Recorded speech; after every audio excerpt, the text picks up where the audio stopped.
with your regional radio forecast. Sunshine mixed with clouds at times today, with daytime highs approaching 79. East winds 5 to 10 miles per hour. Lows level off around 56. Tonight, partly cloudy skies. Daytime highs approaching 79. Tomorrow, sunshine mixed with clouds at times.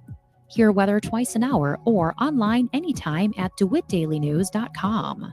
Right now, it's 58 degrees. From the newsroom of Regional Radio and DeWittDailyNews.com, I'm Ben Hubbard with this expanded morning newscast.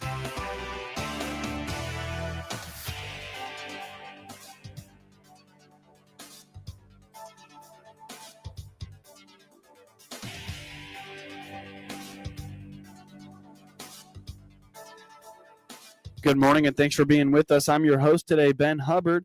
The news is brought to you by Baum Chevrolet Buick in Clinton, your Silverado headquarters, as well as Connexus, offering fiber internet in Clinton. Click their icon on DeWittDailyNews.com to find out more. The DeWitt County Board has discussed on and off the possibility of incentivizing early retirement to county employees. At the August County Board meeting, the board received figures on what the potential savings could be to the county should they have any employees utilize the early retirement incentives. Early retirement incentive. This was one that we had tabled last month, or I don't call it tabled, but we didn't have an official one. I know Ms. Rentmeister did pass out some figures today. I know she sent earlier in the month some details on the early retirement incentive.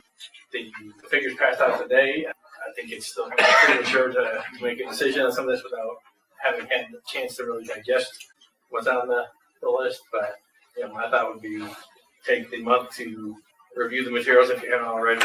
We've got some figures from our best guess as to what the savings might be. I don't know, Ms. Rentmeister, if there's anything that you want to elaborate or comment on with this, you handed out here, but we can take it back up at a future meeting. Any questions on it? If you guys got the list, you saw there was 10 people that did qualify should the early retirement be offered. Of those 10, there's 4 that I did not even try to estimate what type of cost savings there would be, because they're either elected officials or they're appointed department heads. So the figures that I did give you just took into consideration the other staff members who are under a wage schedule. The purpose is to relieve the county of long-term employees who have received raises and bonuses throughout the course of their career that cost the county more money than someone in the same role as an entry-level employee. So I just took what they would be making December 1st if they did take the early retirement, and we replaced them, what a starting wage would be. You'll see the one on the supervisor assessments is giving you 2. If we replace that staff member with some mapping experience, what that potential cost savings could be, or the second line that's been indented is if we outsource the mapping and didn't try to hire someone with some mapping experience. So that's why those 2 figures are there. So again, we didn't have a motion, I believe, last month. Did receive some material, and now that with this additional information, I thought we can take the month to crunch some numbers and then kind of figure out where we could potentially make some savings. Obviously, we don't know. There's going to be some assumptions that have to go into that, but I think this is at least a good start for coming up with some assumptions and figuring out what we might ultimately be able to save, if anything. Cost savings when it comes to benefits were also brought up at the meeting. This comes on the heels of discussions on the possibility of removing certain positions or changing a role from full-time to part-time. Mr. Witt, if I can make a suggestion, I agree. There's still some numbers that you probably need. I know it's discussed in some of the committees of the possibility of either eliminating positions or possibly making a full-time, part-time position. I think it would be beneficial to figure out what the cost savings would be on benefits if those positions were either eliminated or changed to part-time. So you could add that into the base that you've got here. And as I've said before, 2 elected positions, there's really no cost savings. The state's attorney's salary is set by the state, and the county board sets the other elected officials, the countywide officials, for a 4-year term. So even if a elected member left, that 4-year term is set, and then the next person would come in at the same or greater rate. So for the department heads, ultimately, the board would have to determine how those would be filled, and whether a specific salary or a salary range, the board's going to have to crunch those numbers. The board ended up deciding to take a month to review the new figures that were provided by County Clerk Dee Rentmeister, and they will pick it back up at September's county board meeting on the 18th. Coming up shortly on this expanded newscast, DNR provides safety tips for Labor Day weekend. It's no secret that hiring law enforcement officials can be a struggle in some areas. Piatt County Sheriff Mark Vogelzang explains that that's not quite the case for his office. He says they have a great team of dedicated deputies, correctional staff, and dispatchers, and have been able to stay fully staffed. He notes that they do have one retirement approaching, and they are accepting applications for a new dispatcher. We're very, very fortunate. We've got a great team right now. I think I'm probably in the minority in the sense that I am actually right now fully staffed. We just had our newest deputy graduate from the academy yesterday. So that puts us fully staffed, especially once he gets through his training on the street. Our correctional staff, we're fully staffed there. I've got great dispatchers, but unfortunately one has decided she wants to retire. She's going to be retiring the end of October. So if you check our website or our Facebook post, we did recently just start taking applications to replace that dispatcher when she leaves here at the end of October. So we're very, very fortunate though. When it comes to the open dispatcher position, Vogelzang says the greatest skill is being able to multitask and stay calm under pressure. This is because dispatchers are often fielding a high volume of calls from people who could be having the worst day of their life. I think the biggest thing is being able to multitask and remain very calm under pressure. When you're getting a serious accident or a serious incident, we may have 1 or 2 dispatchers in there. So you're fielding a lot of phone calls, trying to dispatch police, fire, and EMS. That's probably the biggest thing. The other thing you have to realize is that we are a 24/7, 365 operation. So you may be working midnight shift with Tuesday, Wednesday off and working holidays. So just be aware that, that is a very likely possibility because we bid on seniority. So being the least senior person, you're probably going to have the shift that's least desirable. But again, it's a very rewarding job to be able to help somebody. You're that first point of contact. Absolutely. With somebody that's having a very, very bad day. When you have somebody that's calling in with a medical emergency or that severe traffic crash, being able to be very calm and interact with that person, trying to get the information and getting help out as fast as possible. It's so important. Vogelzang states that while there are other departments where you can make more money, their department has a great culture and relationship with the county's residents. There's other departments where you can make more money. Our department, I think we have a great community that's very, very supportive of our law enforcement, which some places do not have. I'd say that's first and foremost, is that support that our community gives. We try to have good equipment, our squads, our training, our equipment. We really try to keep up on that. And then, just trying to have that support for our staff is so important. Accidents, probably first and foremost. We get a lot of domestic incidents, some thefts, some things like that. But then every now and then, you have those high risk, low frequency type calls where you're having, a burglary in progress or, something more severe that happens. Small communities are not immune to that, unfortunately. If you're interested in applying for the Piatt County Sheriff's Office open dispatcher position, learn more by visiting piattcounty.org/sheriff. You're listening to the WHOW Morning Show. Let's take a quick break with a word from our sponsors. Experience the power of better connection with Connexus Fiber Internet. Connexus delivers ultra-fast, reliable speeds to keep you connected at the speed of life. Whether you're working from home, streaming your favorite shows, or gaming with your friends, Connexus has you covered. Say goodbye to buffering and dropped calls and say hello to fiber fast internet. Ready to upgrade your connection? Sign up today by clicking the Connexus icon at DeWittDailyNews.com. Nothing connects us like Connexus. School is right around the corner. Let us help you get to class in style at Baum Chevrolet Buick in Clinton and Farmer City. This is Scott Baum. We have a great savings on the entire Chevy lineup, from the economic Trailblazer and Trax to the upscale Silverado or Tahoe. We have you covered. Our used and certified pre-owned cars are getting straight A's also. This school year, see all our inventory online. Chevrolet, together let's drive. BaumChevyBuick.com, right from the start. News time is 16 minutes after the top of the hour. You're listening to the WHOW Morning Show. Labor Day weekend is often the last opportunity for nice weather out on the lake, which means it could be very busy. DNR Conservation Police Officer Noah Workman says to make sure that you are prepared before you get on the boat. This can be things like packing food and water, life jackets, and making sure you have a sober driver should passengers consider consuming alcohol or marijuana.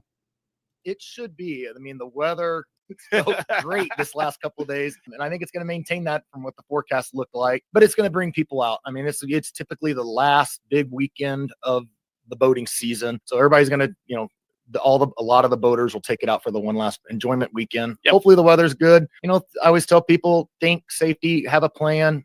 Pack water, pack food, pack sunscreen, have a sober driver if you're going to choose to drink, keep kids in life jackets, especially when you're underway, or always when you're underway. But consider when they're even swimming, think safety first. But boating is a lot of fun, and I get why, but it makes people's brains sometimes forget about the safety part of boating, where they just are, it's just all about fun. And right. Just remember that, it's a dangerous activity if you really think about it. That thing has no seat belts. It's always fluid. It's always moving. And then there's always the possibility of drowning. Workman explains that DNR will have officers out patrolling on the water to ensure everyone is acting safely. He notes that the tickets for operating under the influence have significantly reduced in recent years.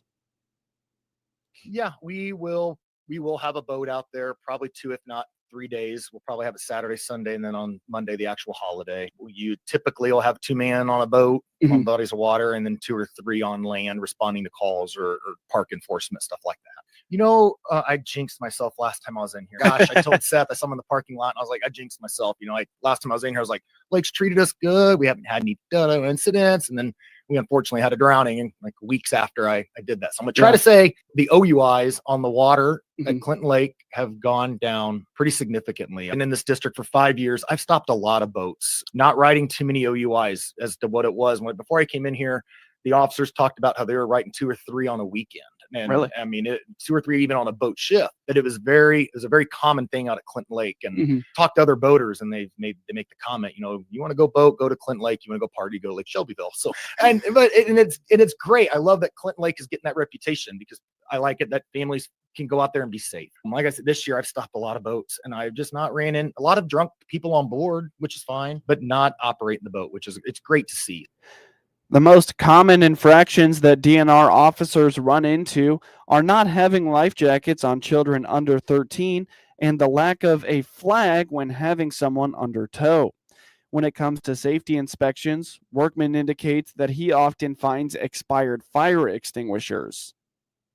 You were asking about common violations we see. Life jackets for kids is a common one that we find. Orange flag when people are under tow, common when we do. And then once we stop a boat, we kind of get into that boat safety inspection. Some minor-ish violations. The battery might not be secured to the boat. The little boots that cover the terminals might have come off. You might have an expired fire extinguisher. I've noticed that this year. 12 years is the expiration on a fire extinguisher. Seeing some 34-year-old fire extinguishers. Yeah. I'm guessing the needle's broke because it says it's got pressure, but I'm like, I wouldn't trust a 34-year-old fire extinguisher. It's time to update that thing. Little-ish things like that When we get a boat stopped and we start going through those boat safety inspections. It's a mixed bag, not Labor Day weekend, Memorial Day weekend. Yeah. Early in the season, you get a lot of people that are out there that first time boat owners. Yeah. And they're trying to figure it out. They're learning the rules. They're getting the ins and outs. I usually in the beginning of the year, I'll ask a boat like, hey, have you ever been through a boat safety inspection? Oh no, this is my first time I've ever had a boat. Perfect. Let's go through this real quick. Make sure you got the necessary safety equipment and get you on your way. Labor Day, it's not so much. They've usually had the boat for the season.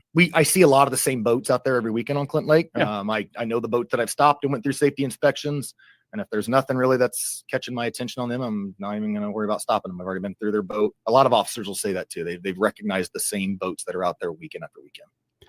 Workman mentions that their goal is not to hand out tickets.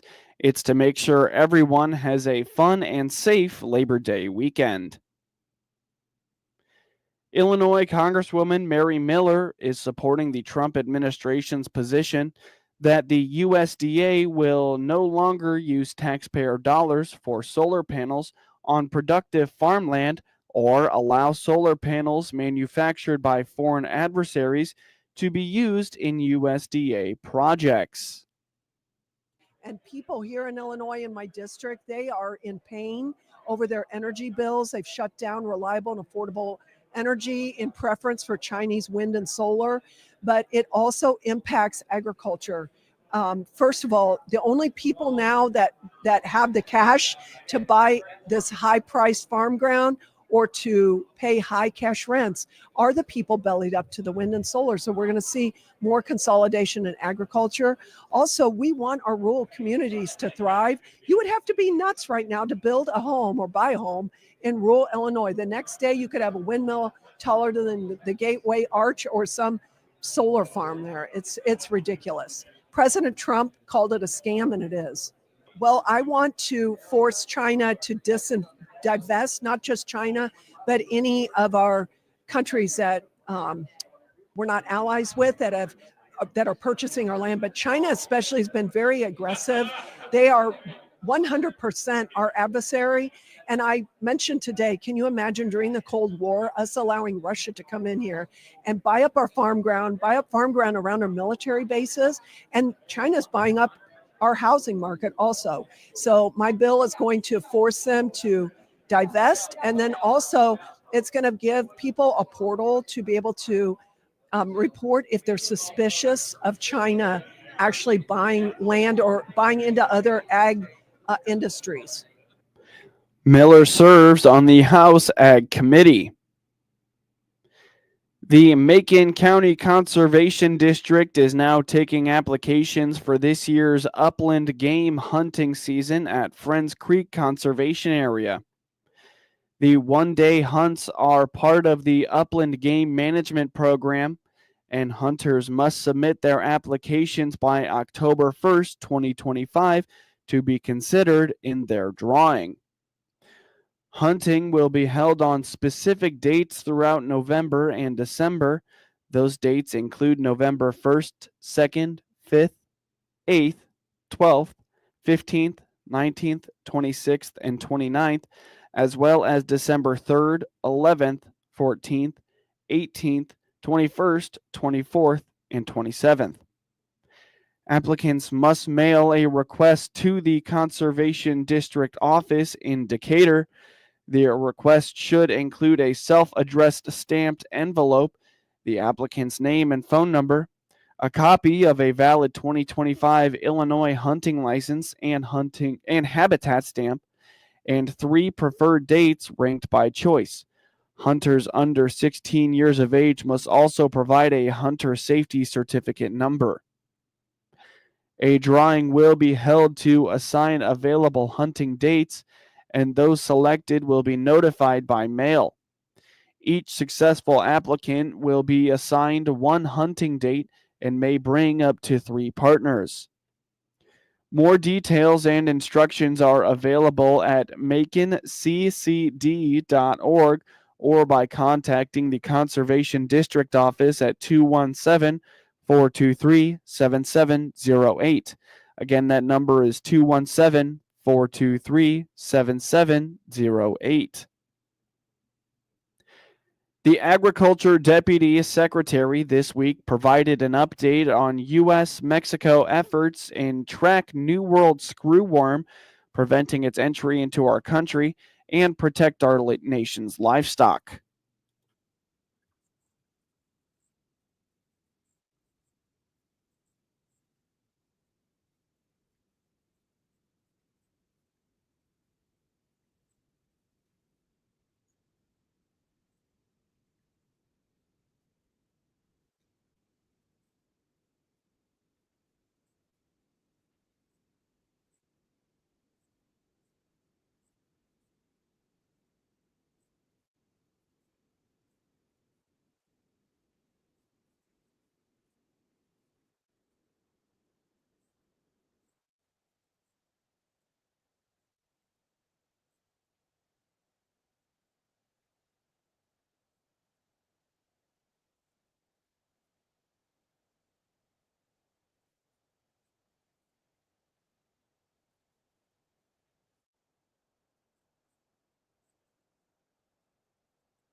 The recent case of a traveler-associated human case of New World screwworm reaffirmed USDA and federal surveillance and trapping measures to keep this threat to U.S. livestock out of our country.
Now for your local obituaries.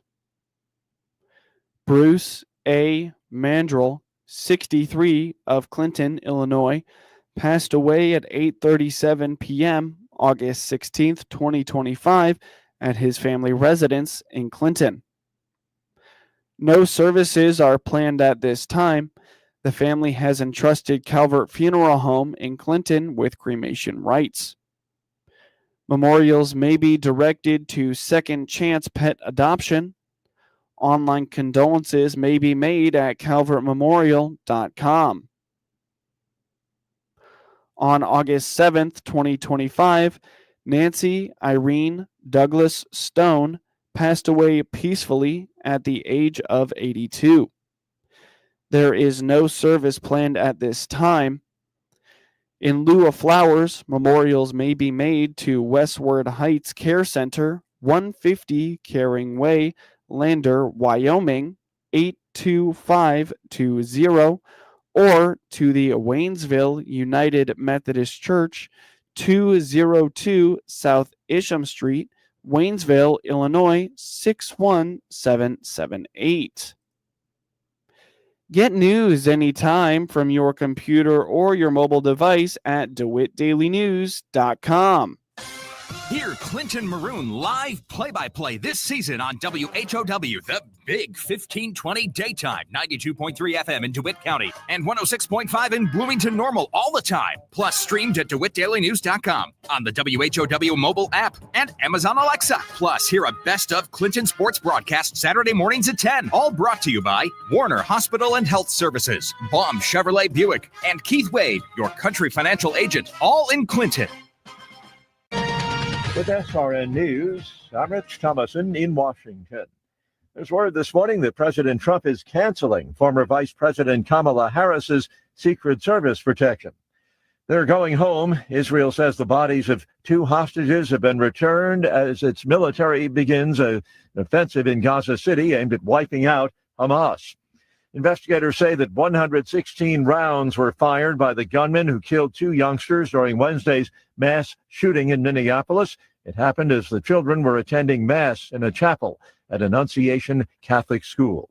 The fate of Florida's illegal alien holding center, known as Alligator Alcatraz, hangs in the balance as a costly court battle continues to rage. And on Wall Street this morning, the stock futures are in the red. The Dow futures down 148 points. More details at srnnews.com. Progressive, With SRN Sports, I'm Jason Walker. Micah Parsons headed to the Green Bay Packers in a blockbuster trade, leaving the Dallas Cowboys following a lengthy contract dispute. Packers giving up first-round picks in 2026 and 27, along with 3-time Pro Bowl defensive tackle Kenny Clark to get Parsons. The Packers agreed on a record-setting $188 million 4-year contract that includes $136 million that's guaranteed. Philadelphia Phillies slugger Kyle Schwarber hitting 4 home runs Thursday night against Atlanta, pushing his season total to 49. It's the 21st time a player has hit 4 in one game. And it, by the way, just happens to be the 3rd time that it's happened this season.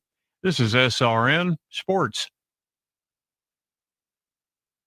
Well, in that game between the Philadelphia Phillies and Atlanta Braves, the final was the Phils 19, the Braves 4. Elsewhere in the National League, Arizona 6, Milwaukee 4. San Francisco clipped the Cubs 4-3. St. Louis over Pittsburgh 4-1. And Miami beat the Mets by a score of 7-4. One game in interleague play, Houston over Colorado 4-3. In the American League, Boston 3, Baltimore 2. And the New York Yankees beat the Chicago White Sox. Final there was 10-4. One game in college football action involving top 25 team. South Florida 34 over number 25 ranked Boise State 7. Women's NBA, Phoenix 83, Chicago 79. New York beat Washington 89-63. Seattle 93, Minnesota 79. This is SRN Sports. Time now for a look at sports. I'm Ben Hubbard with this report. The Clinton High School football team graduated quite a few seniors last season, so now they will lean on returning players, highlighted by their 4-year starters Keaton Graves and Josh Bass, to lead their young group. Head coach Ron Bass told regional radio that while their numbers are down this year, his team has shown up during the summer. He looks forward to seeing what they're capable of during the season. Our kids that we had come in, they showed up, worked hard. You know, our numbers are down this year, so we have small numbers, but the ones that have been coming have been working hard. So we're looking forward to seeing what this younger team can do this year. Well, we've kind of revamped our offense a little bit. Not that we're doing anything drastically different. We're just going to be running more flex zone offense, you know, as opposed to mostly spread that we had been in the past. But it's the same, many of the same plays that we've been running, but just out of a different formation. And then defensively, we've kind of switched. I've got Kyle Patterson as our defensive coordinator, and he's instilled a new defense. So we've been kind of installing that new defense over the summer. You know, the big one's the quarterback, Keaton Graves. He'll be playing quarterback and safety for us. He's returning. You know, he's technically been a 4-year starter, as has been Josh Bass. And they both have had starting time as freshmen and all 4 years here. So those two for sure are returning starters. And then unfortunately we lost John Smock to an injury, so he will not be able to play for us this year, but he would have been our other returner. And we had some other kids that did see some time. Michael Wheeler was a returning offensive line, Blake Gundy, defensive lineman. So those are our returning starters, but we also have some other experienced seniors with Zach Cott. He saw quite a bit of time last year, so he'll be out there as well as one of our key returners. When it comes to philosophy, Coach Bass has been telling his kids to trust the process. While they may be faced with hardship this season, He is focused on being better at the end of the season than they are at the start. Well, I think the biggest thing is trust the process. Don't get caught up in looking at results right now. We look to improve each play, each game, and overall improvement. We want to be better in October than we were in August. Well, you're gonna see a lot more running the football. We graduated some really good receivers last year, and so not having that receiving core is going to kind of change. I felt like we threw the ball quite a bit last year. I don't think you're going to see that quite as much. Not to say that we can't have a dangerous passing game, but you just won't see it as often. So we'll be doing a lot more running to set up the pass. And you're going to see the ball in our playmakers' hands as much as possible. Keaton and Josh, newcomer Jackson Reynolds, and Zach Potts, those guys, they're going to have to have the ball in their hands. And then we have our receiving core is more tight end related now. So we got Luke Baker and Spencer Collins and Jaden Bell who are playing that kind of tight end position. This group we were fortunate enough. I feel like they've bonded really well. We were fortunate enough to go to Little Galilee camp this at the beginning of our season and during our doubles, and we were able to do a retreat and do some team building activities. And I feel like that's really helped the boys kind of see each other in more of a human light. The Maroons are slated to start the season at home versus Central A&M, and Coach Bass explains that he looks forward to getting to show off their new facilities to begin the year. He feels like this will be a good matchup for his boys. It's going to be great to be able to open at home and have our facility, for the most part, pretty much completed. Of course, we've switched our stands to the opposite side, so our fans and our sideline doesn't have to stare into the sun for the first quarter. But so we're excited about that. But no, A&M is going to be a solid program. They are always a solid program. Coach Weekly does a good job of having those kids ready to go. I know they're kind of in a similar situation as us, that they're going to be really young. They don't have as many seniors, but the ones that they have that are returners are really good ball players. They got some really skilled athletes that should challenge us on the perimeter. So it's gonna be a tough test for us. We're looking forward to having the community out and checking out our new facility and cheering us on this year. I think the future looks bright. If you look to see how many freshmen we have, I would just say, hey, be patient. We could very well do some positive things this year, but we're going to be extremely young, and that's going to be kind of up to those seniors this year to help bring those younger players along. Clinton takes on Central A&M tonight in Clinton, with kickoff scheduled for 7 p.m. Hear the action on WHOW and all its digital platforms. Tune in for pregame coverage beginning at 6:30 p.m. Get sports anytime at DeWittDailyNews.com. This is staff meteorologist Jennifer Wojcicki with your regional radio forecast. Sunshine mixed with clouds at times today, with daytime highs approaching 79. East winds 5